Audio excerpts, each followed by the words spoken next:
Welcome in, everyone. For those who do not know, my name is Guest, also known as ItsGuestGaming, and I am here once again, as always, with D Money here on the Beyond Infinite podcast. Now, we have a lot to catch up on because if you saw or listened to the last episode, you know that this is definitely not Z, who did a great job last week. I just want to give her a shout out one more time because she was a great co-host. We almost permanently replaced our man here, but we just haven't told him until now.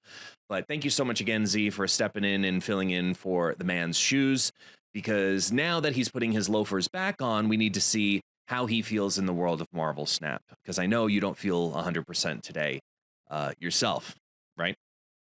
What? Yeah, I do. What are you talking about? Really? Yeah. Oh, okay.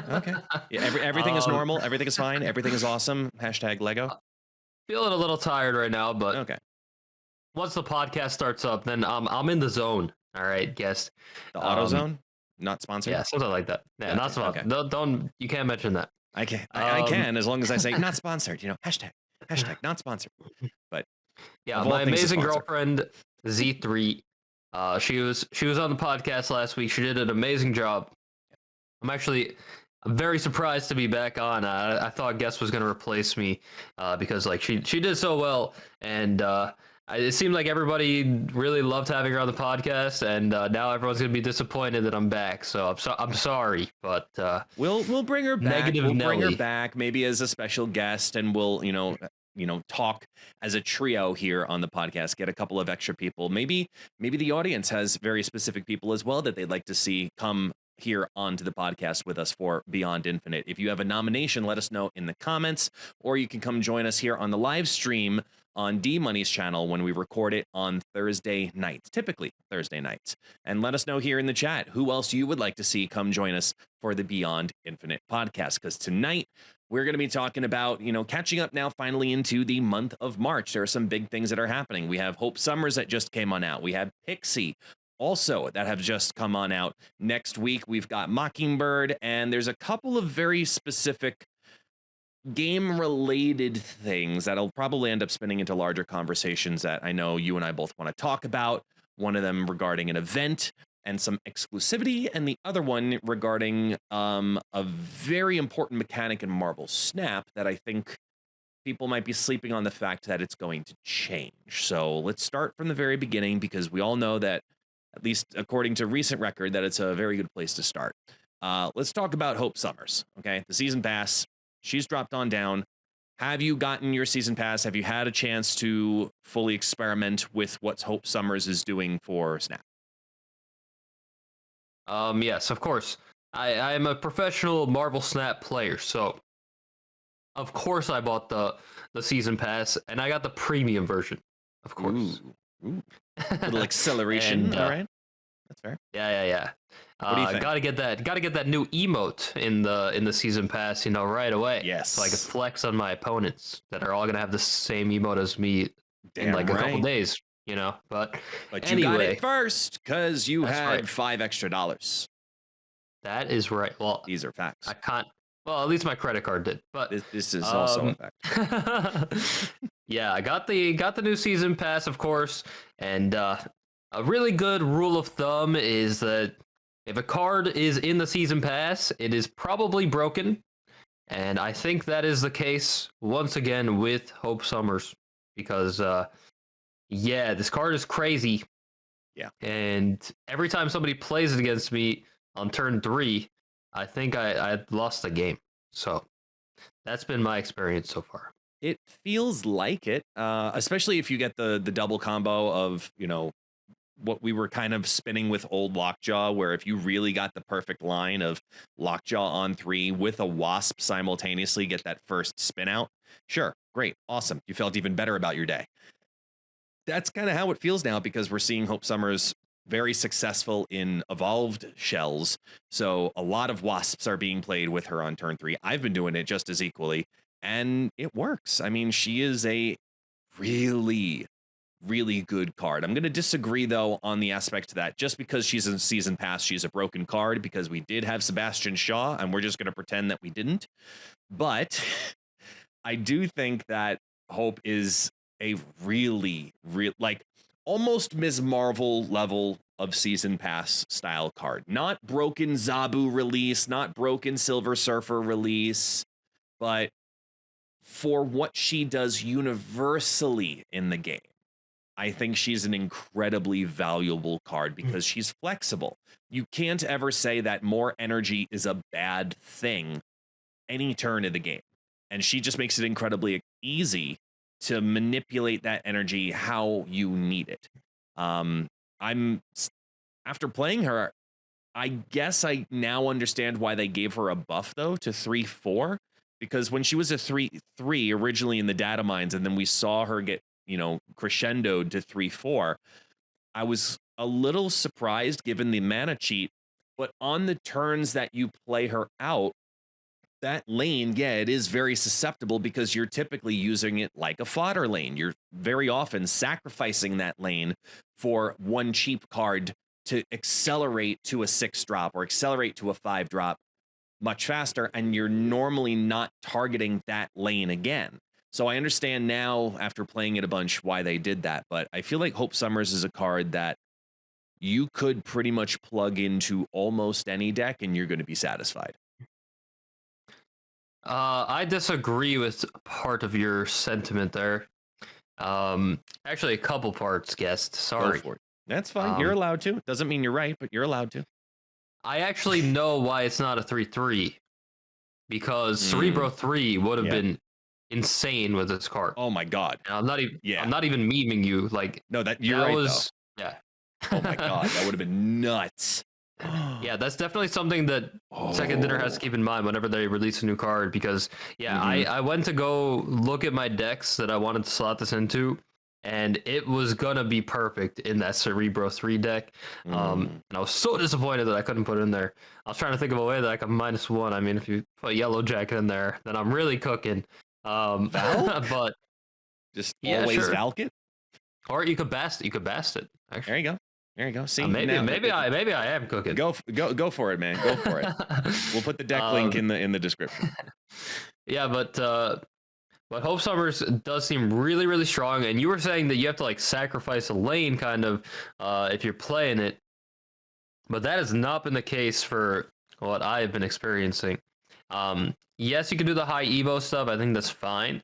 But I've been nonstop playing against this like move kind of deck. Just not even like completely move, just like you throw in like the good move cards like Jeff, Vision, Nightcrawler. Like Nightcrawler's fine, but like just cards like that, and you just get a lot of value just inherently with just those cards that you can move off of, and then you're going to be playing other cards on there. It just gives you more space, and you don't really sacrifice like anything. Like Jeff and Vision are both great cards, and Energy Cheat is just, of course, insanely strong.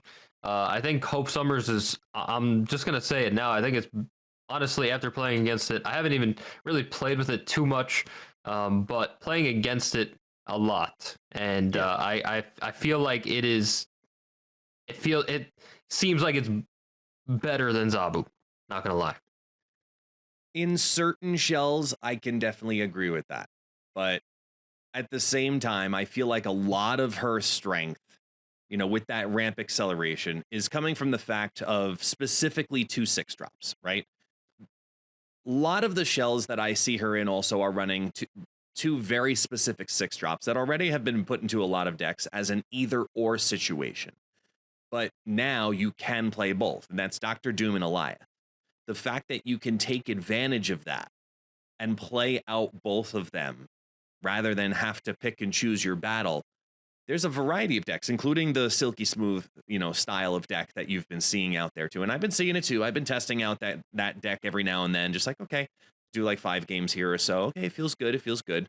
But with Hope, I'm yet to find a deck that doesn't benefit, I think, from her. It's kind of like a good conditional Sarah, where with Sarah, you're sacrificing a lot to get that full big cheat on everything at any given point, versus a turn 3 drop with decent power comparatively that will only really benefit you just by playing it 1 into 2. playing it back to back in that lane. And I look at a card in comparison like Shuri and Rescue, where they're very conditional cards, right? They're super conditional because if you play them, you are forecasting that your turn 5 is going to be played into a very specific lane. And depending on the meta that we're in, if there's a big giant, Professor X meta that comes on back here, that ends up being a very dangerous thing to do. But doing that turn 3 into turn 4 is not very dangerous in Snap at all, and is something to watch out for with Hope Summers if she starts getting out of control, because that would probably be the direction they have to go with her. I don't think she's at any kind of nerf-worthy standpoint. I think as a ramp card, she's incredibly valuable. Like Galactus lane games, absolutely love her. Oh my god. She is so solid in that deck. And I mean, she's just a really well-rounded energy cheat, but is it too good to be stuck behind the paywall? All right. Everybody in the comments is always saying that I'm so negative and whatever. I'm just giving you the facts, all right? The card is busted, guest, and I just need to let you know. All right. That's fine. I know I'm you're not having so saying much it fun isn't. with it. It's a really good card. The card is busted. I can already tell, and it already has to be nerfed. You have to make it at least a 3/2. But then maybe Cerebro 2 is too good. I don't even know. Probably. Nah, you don't even need the energy in that. I think the card is too good already. Obviously, they're not going to change it just yet. It's so new, and you got to pay for it and whatever. Which that's going to add more controversy, like you're saying, like pay to win, blah, blah, blah. The card is too strong, and I'll tell you why. It's because you can't interact with it. There's no way to deal with it. Right. How do you deal with it? Because it doesn't have ongoing. It doesn't have a reveal. You can't even Lady Death Strike it, which you're not even gonna do anyway, because it's at 4 power. So I don't even know. Like I've even tried Professor Xing it. It doesn't even matter. They're gonna get their value before you do it, or they're just gonna play Jeff on it afterwards, and they're still gonna get value. How the heck do you deal with it? Let me know, because I can't figure it out. And if you say Jean Grey, that can deal with it a little bit. That's like maybe like the singular way to suppress it a tiny bit. But then they're just gonna play Kitty Pryde on that lane, and they're gonna play something else on the other lane still, and it's gonna still be popping off. I don't know. I just, the card just seems too good to me. Really does. The lane interference is probably going to end up, we're going to see a resurgence in it, right? You're going to start seeing your clog decks come on back. You're going to start seeing debris, your hazmats, that kind of deck I could see becoming a counter if a very specific Hope Summers style of deck starts to really peek through the meta. But right now, everybody's still in testing mode. We're all in this mode of, okay, let's throw her into a high Evo shell. Wow, she's great. Okay, now let's throw her into a Thanos shell. Holy crap, now she's even better. Okay, so what if we throw her into... And right now, almost anything you throw her into, she's beneficial for. Hella shells, she's beneficial for. Like Zoo shells, she's beneficial for. It doesn't matter. There's very little interaction on turn 4 specifically that will mess up the Hope Summers decks. And that to me is probably the biggest issue, because they're even talking about it here in the chat, right? Your only turn 4 interference is only, as you said, Jean Grey, which also simultaneously has a fantastic synergy with Hope Summers. But then the only other one that really comes to play is Stegron, and 1, who's playing Stegron? 2, the last one ends up being Magneto, and that's not until turn 6, where it doesn't even matter at that point. So there's a couple of, ways you can work with it, but it doesn't matter because it's not on reveal. It's not ongoing. You can't, like you said, you can't Lady Death Strike it. You can't destroy it in any particular way that's going to make it super beneficial. No one's really thinking about Spider-Man 2099, and you damn well know that for certain. So how do you deal with it? And if it's a card that's energy cheating by giving energy, given the fact that you can get 3 energy out of this card, if it gets out of control, it will become a 4-cost card. It's the only way they could to deal with the card in some way to give you 1 turn of energy cheating by putting a bunch of cards on turn 5. That's the only way you could deal with the card. I mean, then the problem is 4-cost cards are 3-cost cards because of Zabu. So it's like, but now but you get pigeonholed then. You then get pigeonholed that you have to play Zabu with her, right? True. It's a condition. It is true. But yeah, it is concerning because it is a season pass card, and there's gonna be people that do not buy the season pass that are free to play. They don't want to spend money on the game, and that's totally fair. That's free to play players are important for any game to survive, and I would be furious if I was a free to play player because you cannot interact with it in any kind of way. Yeah. You are at the mercy of Hope Summers, and like Guess was saying, like we were both saying, it's even if you move the card, like you're probably sacrificing some kind of tempo yourself to try to deal with this card, and you're probably still gonna fall behind, and it's just yeah, so far I'm not crazy about how powerful this card is thus far, and playing against it nonstop, and how you could put it in a lot of decks, and it's really giving me Zabu vibes. So and Thanos doesn't need anything else. I don't know. Yeah. No, it's true though. Thanos doesn't need any more tools, even though he's about to get a crazy one, which we'll talk about soon. So without, obviously I don't want to dox anything. I don't want to go breaking any kind of NDAs, but I will say, so I was speaking to someone from a very specific website that associates with Marvel Snap. And they were talking about the statistics of how insane it is with Hope Summers and looking at the metrics in week 1, that they hadn't seen, metrics that were like this since Elsa Bloodstone.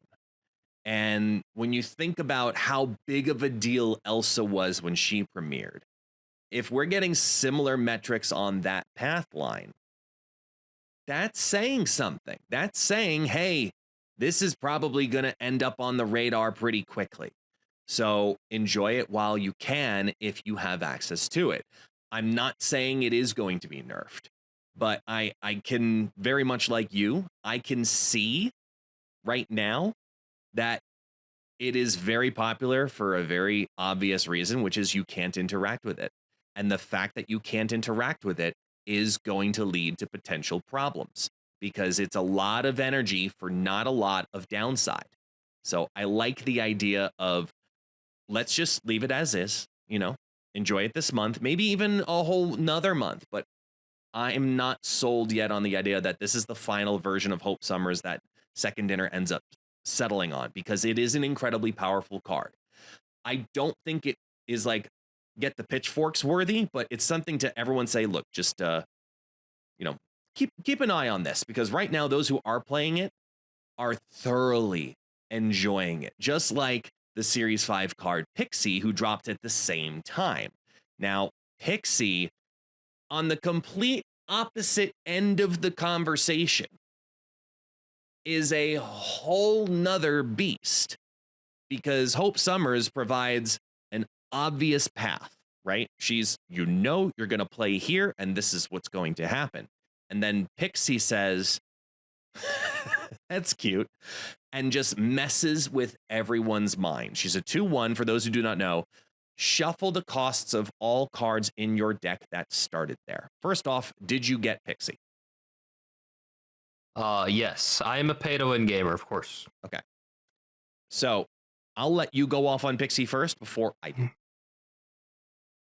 I want to start off by saying that I played Pixie to Infinite, and I entered Infinite around top 100, and I climbed to top 50 with a Pixie ongoing deck that does not play Hope Summers. Okay. So I am loving Pixie right now. Mm-hmm. When you play Pixie, so I have a take about Pixie.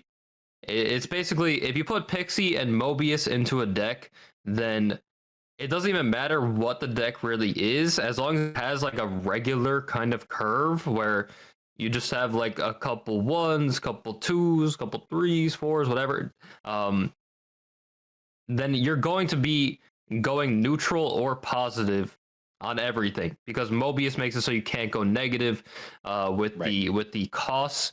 So if you have those two cards in unison, you will always go neutral at least, um, but usually you will hit a positive outcome, and that's kind of the deal with my ongoing deck. It's just like a regular kind of curve, but sometimes I get a Spectrum that costs 2.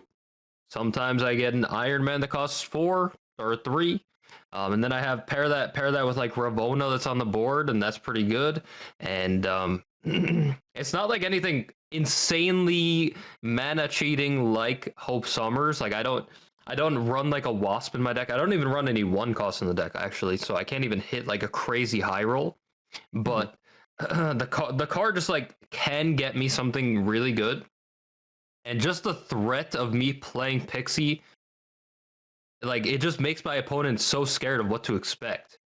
Like I have won so many games just because my opponent retreats because they think that I have something insane, but I actually have like nothing. Like maybe I have like a 1 or 2 discounts in my hand, like by a little bit, and they just retreat because they are just so worried.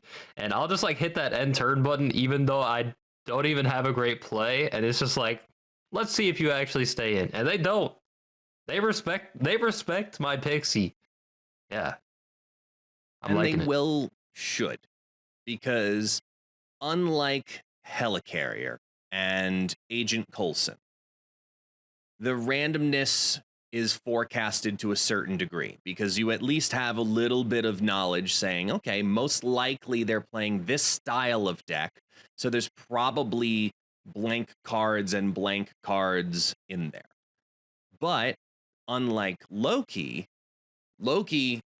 yes, you know exactly what cards they could potentially have.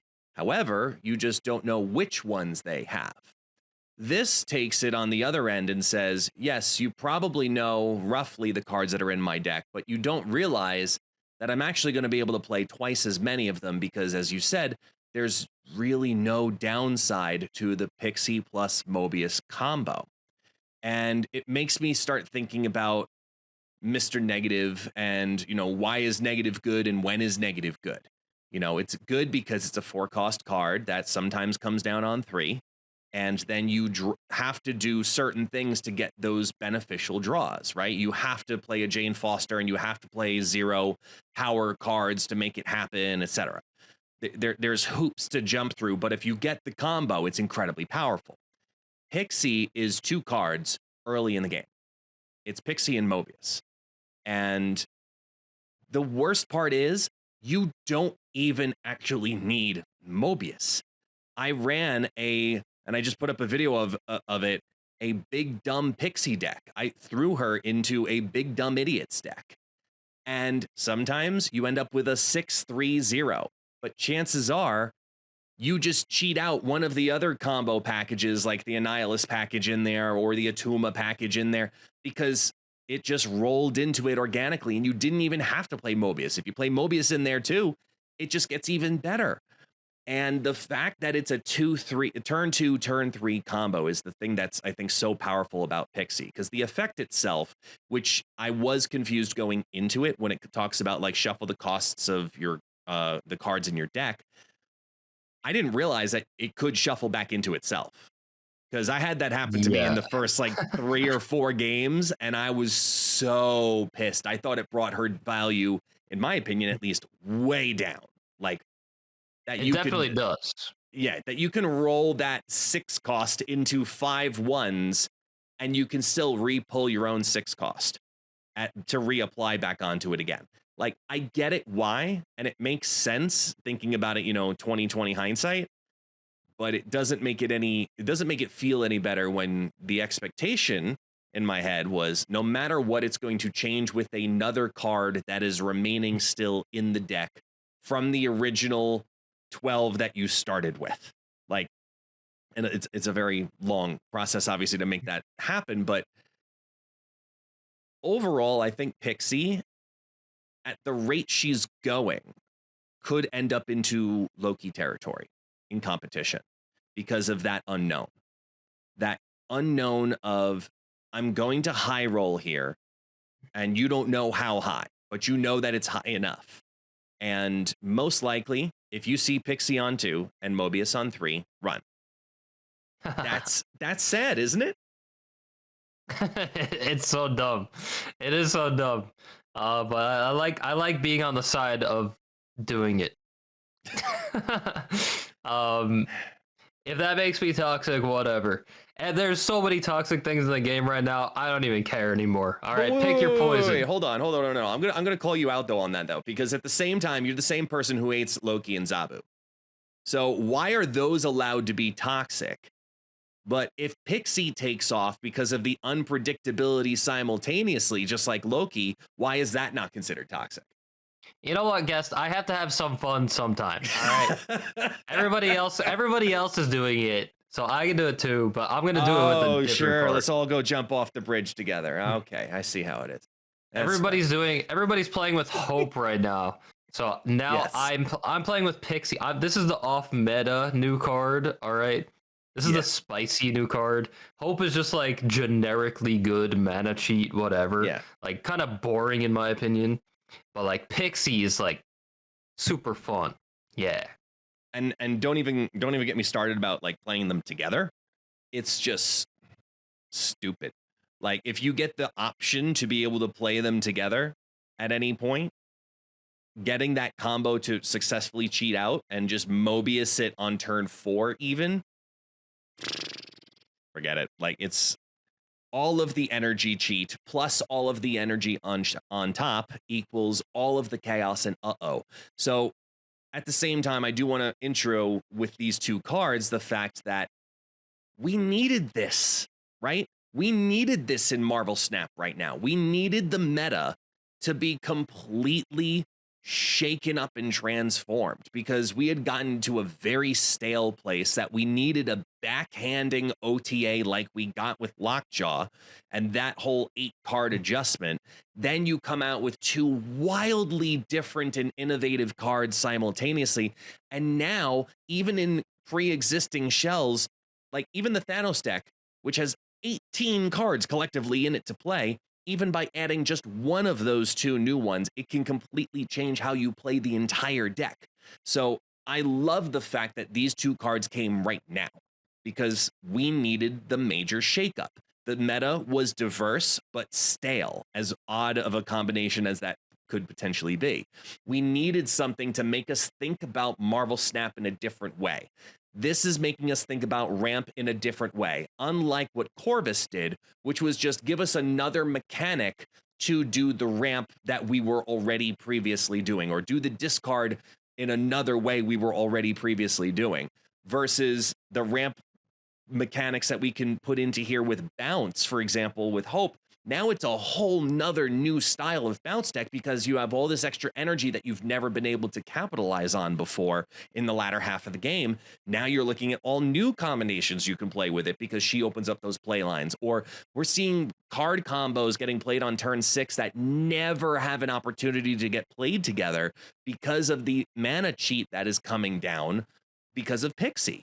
So it's refreshing for Marvel Snap that we're throwing these new cards in there so we can have a new shiny toy within our pretty nice and shiny toy. Does that make sense? Are you on the same page? Yes, no, kind of like. It's a little refreshing. I do really like having the 2 cards, 2 new cards being dropped at the same time at the new season. I'm enjoying that kind of dynamic where like there's like these 2 different sides of like now there's Hope players and there's Pixie players. Last month there were like Super Giant players and there were some Black Swan gamers, you know. I do like that interesting dynamic to the start of the season. I still just don't like that Hope is like so strong. I still stand by Hope being a bit too overtuned, but I'm sure Second Dinner is watching the data, and Glenn Oh, yeah. Jones is already writing down some changes and all that. I'm for sure, like, yeah, But wait, just give it time, because all this data, the crazy data that we see, it's all pre-infinite. So let's look at Hope Summers after the next OTA, right? Or after the next patch drop, so we can really see, okay, in Infinite, no bots factored in, those who are truly playing her at a competitive level, here's how she's still performing. If those numbers are still at 0.6 or higher cubes per game, then to me, that's confirmation. We have a big problem. Big problem. I mean, hot take. You're hearing it now on the Beyond Infinite podcast. I wouldn't be surprised if it gets changed next week already. That's all I'm saying. That's how strong I think it is. I thought people would hate me, when I said Lockjaw should be a 5 cost, but you're coming out here with nerf the season pass in the first week? Dude. How early did we get a change on Elsa? Was that 2 weeks maybe? Elsa? Or no? Was that a month? Was that after she That was after. You're thinking of when we got the buff to, oh my gosh, it was the season pass, and it was like week 3 of the season pass. They buffed one within the month that it was. But it wasn't that. I'm having a total brain. Let us know in the comments, and they'll probably let us know here in the chat too. There was a season pass that got an immediate buff after like 3 weeks of being released, but my brain is eluding me because I'm still pissed off at PAX right now for all the annoying things. So PAX, right? For those who haven't heard, and it just got announced earlier today, we're gonna transition over to this. In Boston, it's a giant gaming convention, PAX. And look, this is very common, right? A lot of people know, for example, if you're a Disney fan, you know D23, you may have heard of Comic-Con, etc. And there's, big ones, small ones, etc. And normally at these events, there's limited edition, things. There are, different games that come on down, and there's different prizes, and there's different merchandise that are exclusive to that. Like, I know a lot of people are Funko Pop collectors, for example. You could go to San Diego Comic-Con or New York Comic-Con, and they'll have an exclusive Funko Pop that you can only get while there at that event that day. And now Marvel Snap is dipping into that.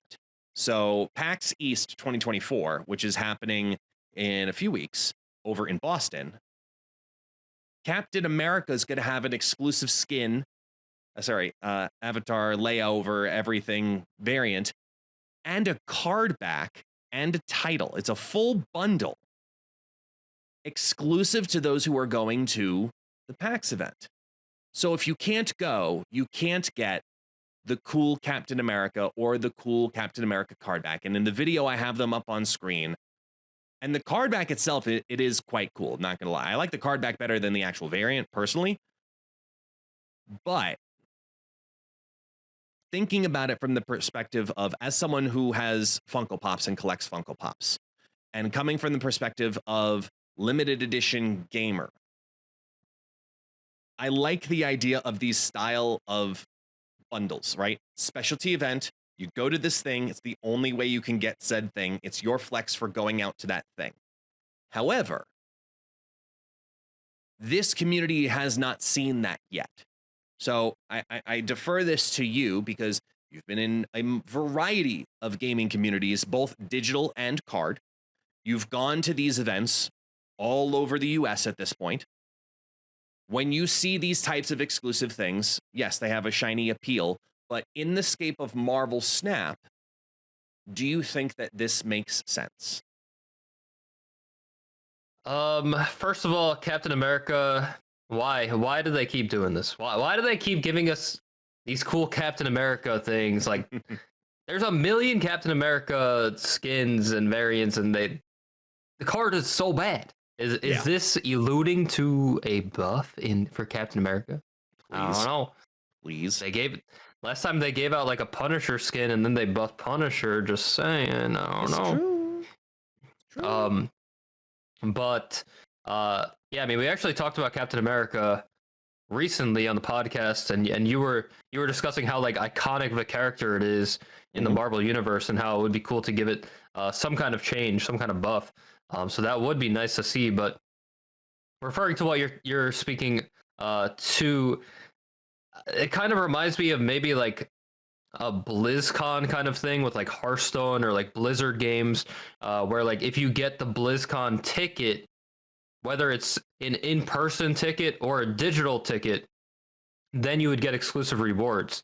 But this is not the case with this. This is you actually have to be there to get it. So I really don't like that as much as something like buying some kind of digital ticket that will allow you to receive the rewards. Because if you're just out of the country or whatever, like if you just don't live close or whatever, like you weren't planning on going, like you're not going to go just for this. Like this is not something that will make me want to spend hundreds of dollars to book a flight and a room to get this. I need this Captain America. I need this Welcome Home title, or else I literally can't play. I can't play Marvel Snap. Like I'm not crazy about that aspect of it. I I'm torn on the torn on it in a couple of aspects, because number one, we haven't seen this yet from Second Dinner, right? In regards to how do we, need to feel about it, because the closest thing that we had to this was probably the Conquerors event, right? There's that limited spectrum. If you guessed right, you happen to get it. And I saw the reaction of those who didn't get the Spectrum variant. They were, really pissed off because it was the only way that you could have gotten that really cool Spectrum variant. And okay, it left a bad taste in some people's mouths, but people moved on. Then we saw the community vote, where it was which variant do we want to send out to everybody? Is it the Human Torch, the Ghost Rider, or the Shang-Chi? And then you saw everyone in the community, Team Shang-Chi, Team, Ghost Rider, Team whatever, right? And then we all ended up with the Human Torch. But then those other two ended up in the store for, I think they're both 1,200 gold variants, if I remember correctly now. The Rian Probably. and it's pronounced Rian, Nina. If for those who get it, you get it. Rian Gonzalez variant of Shang-Chi. But this one, with it being a limited thing at a very specific event, and people are already commenting on this, that, oh, please let it, be something that you can purchase in the game later on, whether it be gold or it pops up into there in some way, shape, or form, but you get it for free if you go to the event. And I don't see that happening with this at all, because it's a package that comes with the card back and the title specifically. If it didn't have the card back and it was just a variant, I could see them doing that, right? But this is a whole package. So I think this is it. You either get it by going there or not. And I like that Marvel Snap is doing this. And I know that that's going to be very negatively perceived by a lot of people in the community. I think that this is a good thing, because this isn't the only game that's going to be doing this, and it's not the first game that's ever done this, nor will it be the last game that does an exclusive skin or variant or reward, not currency, but cosmetic thing specifically from a very specific event that happened. It's just like getting a cosmetic variant of a Funko Pop, and that's the easiest association I can make to this.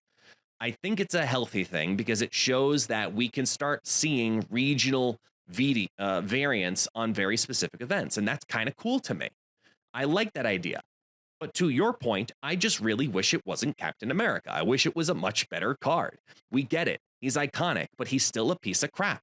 So they better be completely reworking him to justify using this as the choice card, even though it's an okay variant. It's still an absolute crap card, but I think as a bundle unique thing for packs, I am a fan of it, even though I know a lot of people won't be. Yeah, I mean, as we see in the Twitch chat, I'm sure you probably could buy. I don't think I can endorse this, but I think you probably could buy the code off of somebody that you would get. I hate like that. Somebody would get. Yeah, I hate that. Just saying. That's probably a thing. But I do like. I do agree with what you're saying. I do like that there's like this exclusive kind of thing for collectors, because the game is at the end of the day a collectible card game. You can't trade your cards, and it's especially collectible because it's Marvel. You have a lot of people like Super Tech God that collect every single variant in the game. Every single aspect of the game is that's in the collection. And you got this collection of awesome splits and whatever. Like you have like everything. You can get just like everything and flex your awesome collection on other people. And yeah, there's people that want to catch them all, so I do like this exclusive kind of thing, but like I said before, I do wish there was some kind of way to get it digitally, but there is kind of a way to get it digitally, but I can't endorse it. But you know what I'm saying. I mean, it's Yeah, very just overall good for the game. It's very NFT like in that aspect where, yeah, there are going to be people who, if it's something where you go to the prize booth at PAX and you just get a code that you can then upload, yeah, people are going to sell the codes, and it's going to be stupid.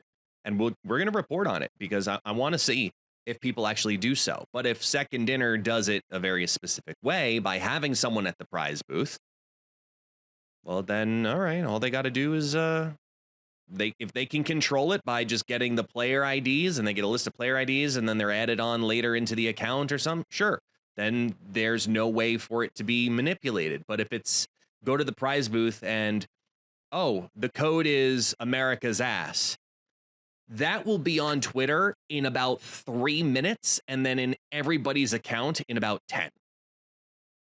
I really hope that that doesn't happen. I hope that this stays incredibly exclusive and controlled because it's a cool idea, even though it's exclusive.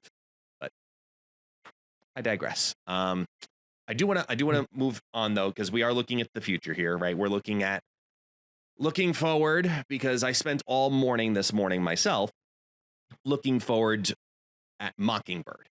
I was getting ready for, the new card coming out next week. So I'm theory crafting some decks, and I'm just trying to get more comfortable with, what Mockingbird's going to bring to the game, because we just had 2 really impactful cards. And we've all been talking about it. This is a really big month in general. So every week is going to have a pretty banger card for certain mechanics in particular. And a lot of people are very hyped about Mockingbird, who's a 5/9, but it costs 1 less for each card you have in play that didn't start in your deck. And the more I sat with this card and realized how many different synergies Mockingbird's going to end up having, all she needs is 1 to become a 4/9. And 4/9 is already a good stat line. 3/9, she's broken. Anything cheaper than that, it's busted. But most of the synergies that I found with her ended up in organic situations where there were 2 other cards on the field that allowed her to be cheaper. So she very often was a 3/9, and that's just crazy stats to me, because she fits into a billion different shells that are all competitive.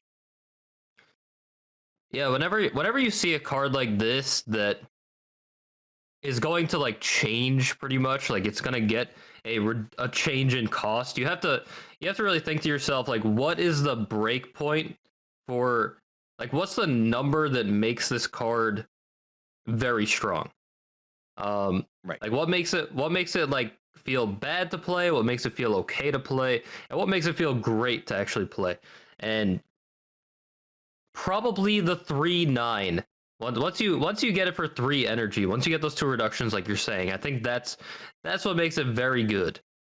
And that probably is pretty easy to pull off in a game like Marvel Snap, especially when you're going to have also these random locations that could potentially give you a card. If you get a -2 ninja on the board from a location, or if you get a monster from Monster Island, it counts.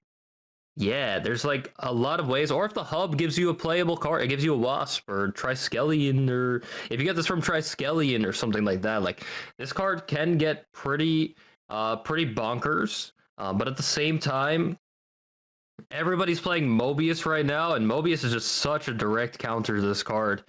Yeah, I wouldn't be surprised if we see still a lot of Mobius in play. So kind of sad that Mobius just straight up counters so many things.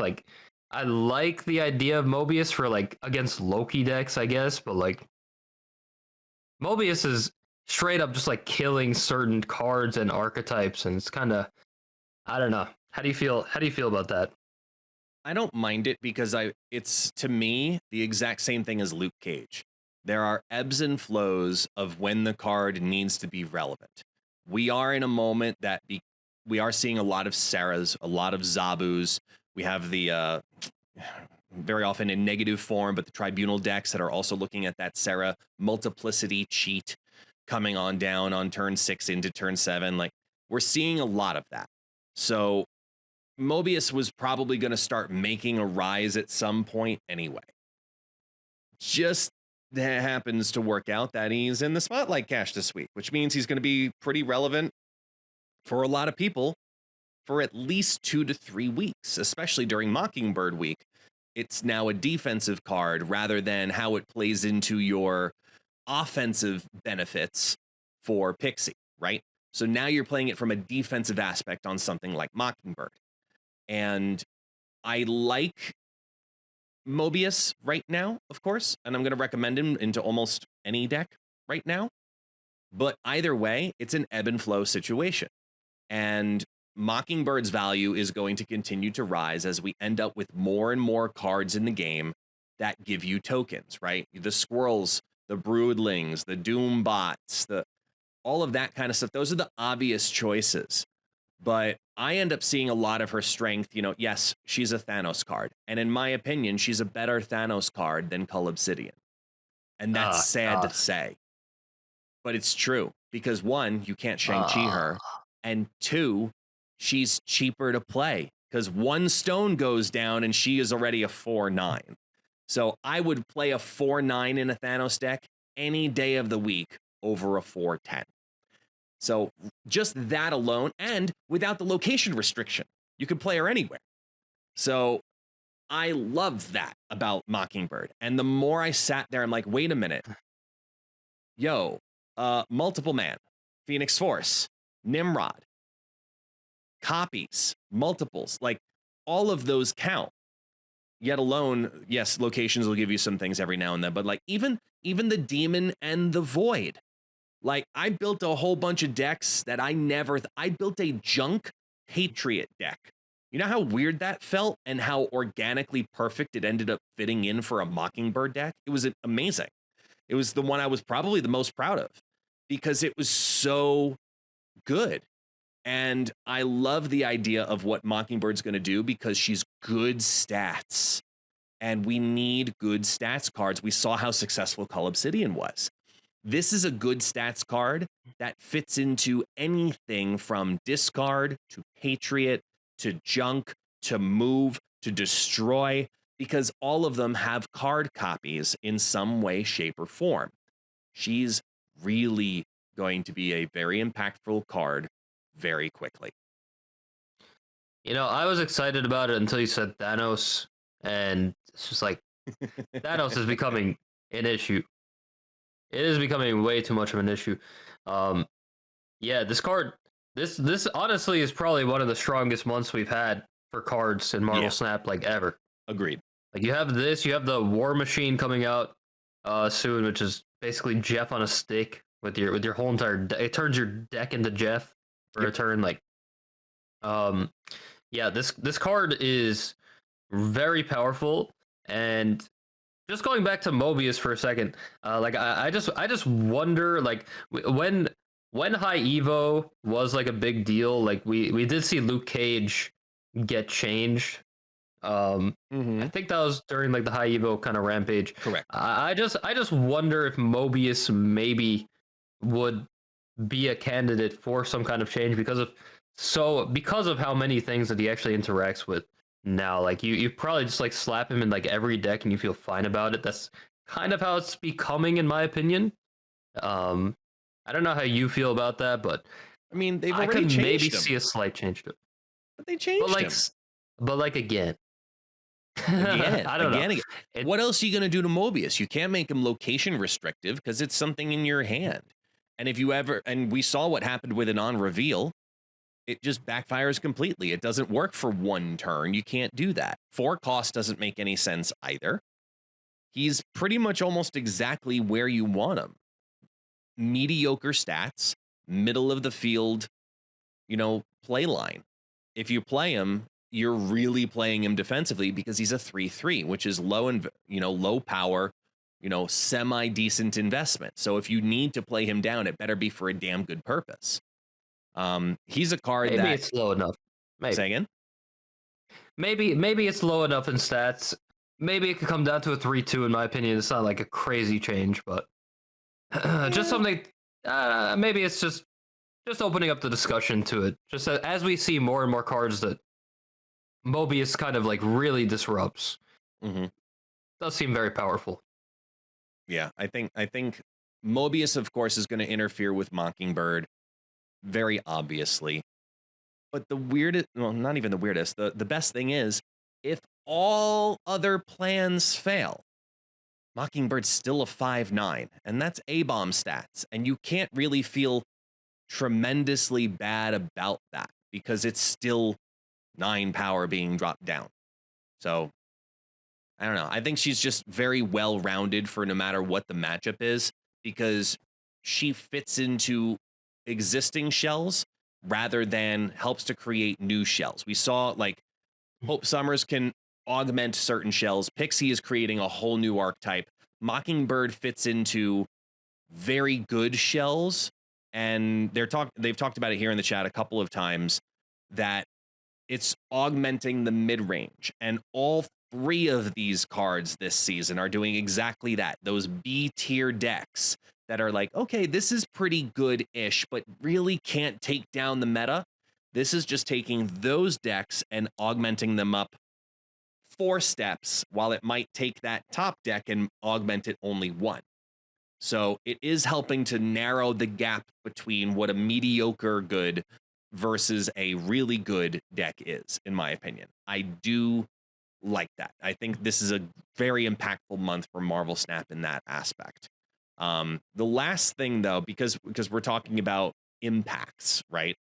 You brought up a very interesting thing to talk about today. I'll let you take the lead on it because it has to do with how we play Marvel Snap entirely. Might be changing soon.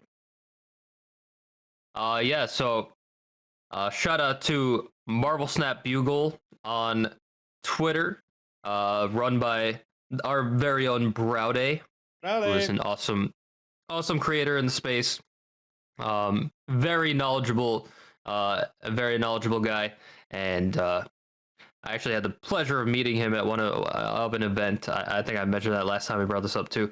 He's really nice, and he is very tall as well. He gives you a run for your money, guest. He is the only creator that is taller than me in this space. He is 6'7", or 2 meters 1 centimeter, 2 meters and 1 centimeter.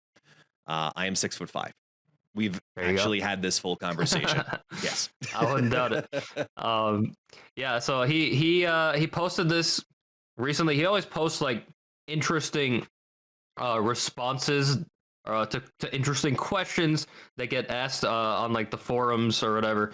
And Glenn Jones actually responded to this one. This was about the end turn button in Marvel Snap, and there's been a lot of discussion for a while about the end turn button and undoing end turn when you press it, because it can get very frustrating. I've made a whole video about it. It can get very frustrating when you lock in a turn and then you want to undo it. Whether like regardless of the circumstances, but my favorite circumstance is when I press the end turn button and then my opponent snaps me, and then I want to undo my end turn button. Because that personally to me is a very big deal.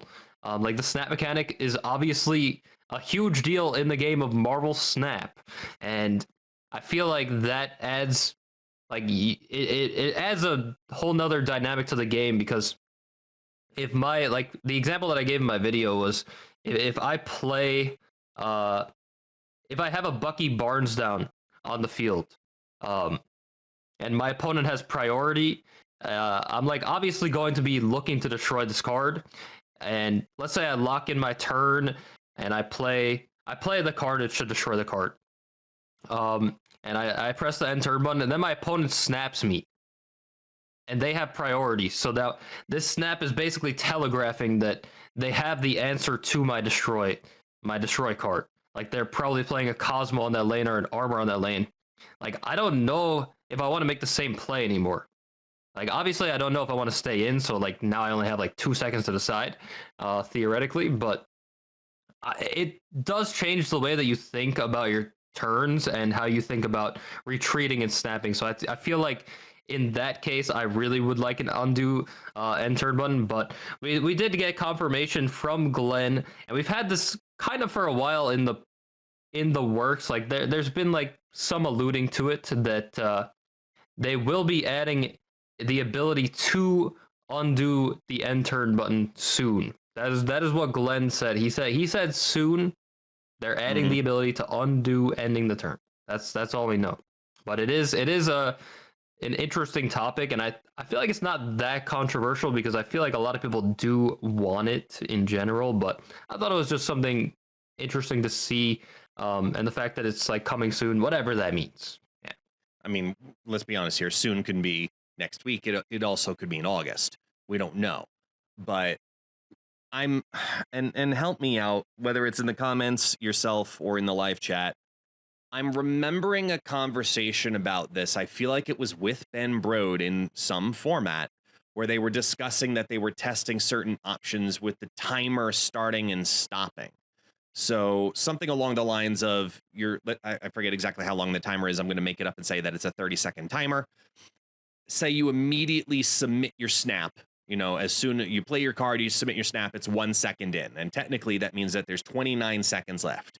In that scenario, your opponent now snaps. You can undo your snap, but you only have 29 seconds. So if you waited till the very end to click your submit, and then you have that scenario, you can undo, but you only have the remaining amount of time from that wedge of time allotted per turn.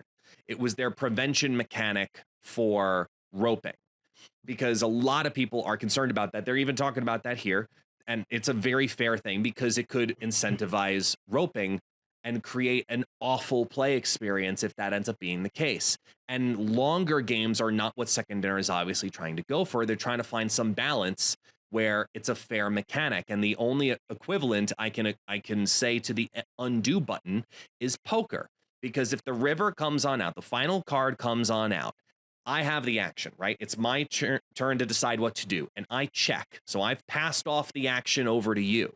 You decide to bet, right? So I've already said I went in and didn't put anything into the pot. Now on your turn, you decided you want to put something into the pot. I now have the choice to either go forward with it and match it, or I have the choice to fold, aka retreat. That's how I'm looking at the undo button, where this is just check, raise, and now you should have a choice of either call or fold. That's what undo is to me, where it's you should have that, versus now where, exactly like you said, if you've already clicked that turn 6, oh, okay, I'm in. I put my Goliath down in this lane. And then 15 seconds go by, and then they snap, you are shit out of luck. And that's a problem. And I agree that the mechanics should be implemented into the game, and maybe it's something in regards to that roping timeline, mechanic of how much timer comes in or goes out, whatever it is, I can't remember.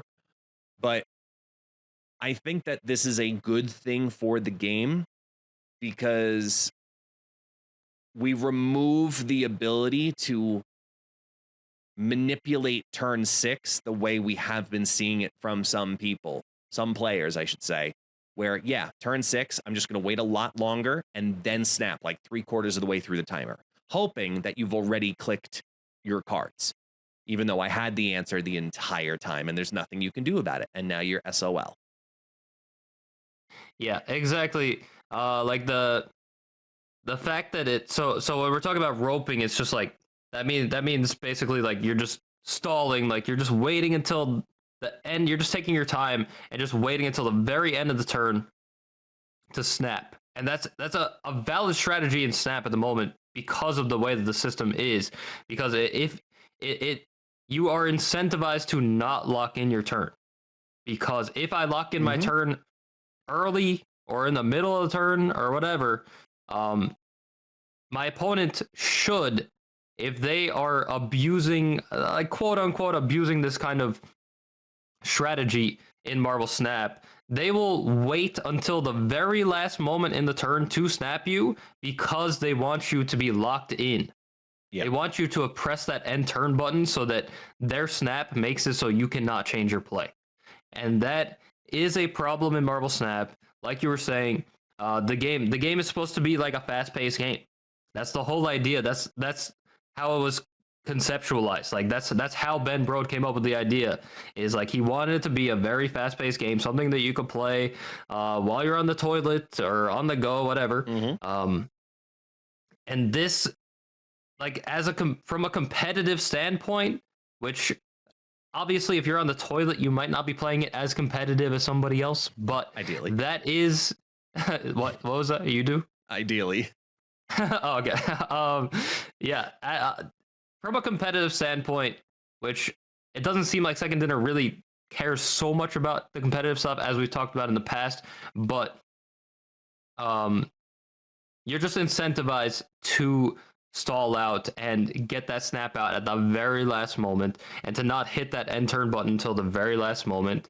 And if you're complaining, if you're one of those people, I get them all the time in Twitch chat, and like I'll complain about it too. Like if I see somebody just like taking the max amount of time every single turn, like of course you should be thinking about things, but if it's every single turn and like somebody's just roping you out constantly in conquest mode, like it's so annoying to deal with. But you can't blame. They're playing it optimally. Yeah. At the end of the day, and I think that's a big issue. But also, like I was saying before, with the way that Snap really changes, like the Snap mechanic, like changes how you look at your playing out your turn. I feel like yes, you should be able to, like, I don't have a problem with being able to undo the end turn button, but I think the priority is being able to do it when your opponent snaps, and I feel like it should automatically. If my opponent snaps, I think it should automatically undo my end turn button. That's how I think about it. I don't know about the automatic, because I think quite the other, to your exact point of wanting to speed up the game, if you've clicked snap, it should be considered done, where if you need to undo it, it should be a proactive notion, rather than imagine getting roped in that situation and then they snap, it undoes it for you, but you're not paying attention at that moment, and now you got to wait for that timer to finish out. It just makes the game longer.